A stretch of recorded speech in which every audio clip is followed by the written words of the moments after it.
संत मार्कुस के सुसमाचार का अध्याय 11 यरूशलेम में यीशु के प्रवेश और उनके द्वारा की गई विभिन्न घटनाओं का वर्णन करता है। यह अध्याय यीशु के जीवन की कुछ महत्वपूर्ण घटनाओं पर प्रकाश डालता है जो उनके मिशन और शिक्षाओं को स्पष्ट करते हैं।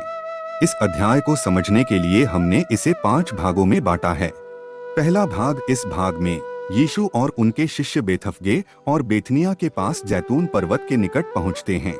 यीशु अपने 2 शिष्यों को एक गधे का बच्चा लाने के लिए भेजते हैं ताकि वे उस पर सवार होकर यरूशलेम जा सकें। शिष्य गधे का बच्चा लाते हैं और लोग अपने वस्त्र और खजूर की डालियां मार्ग में बिछाते हैं।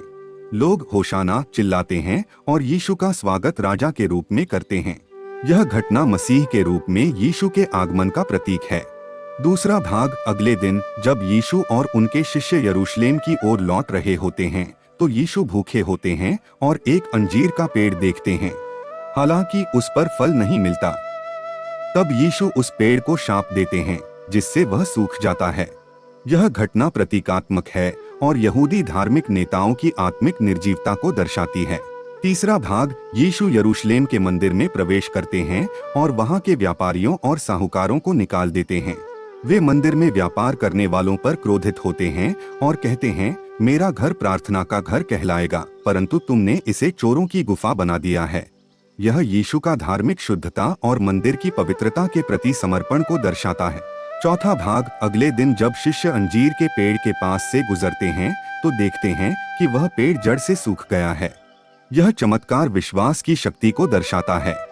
यीशु अपने शिष्यों से कहते हैं कि यदि वे विश्वास रखें और प्रार्थना करें तो वे असंभव कार्य भी कर सकते हैं, यहाँ तक कि पहाड़ को भी हिला सकते हैं। साथ ही यीशु क्षमा करने का महत्व भी बताते हैं, यह कहते हुए कि प्रार्थना करने से पहले दूसरों को क्षमा करना आवश्यक है। 5वां भाग, अध्याय के अंत में जब यीशु यरूशलेम के मंदिर में शिक्षा दे रहे होते हैं तब महायाजक, शास्त्री और बुजुर्ग लोग उनसे प्रश्न करते हैं कि वे किस अधिकार से यह सब कर रहे हैं। यीशु उनके प्रश्न का उत्तर देने के बजाय उनसे यह प्रश्न पूछते हैं कि क्या यूहन्ना का बपतिस्मा स्वर्ग से था या मनुष्यों से। वे इस प्रश्न का उत्तर नहीं दे पाते क्योंकि दोनों ही उत्तर उनके लिए कठिनाई उत्पन्न करते। इसलिए यीशु भी उन्हें अपने अधिकार के बारे में नहीं बताते।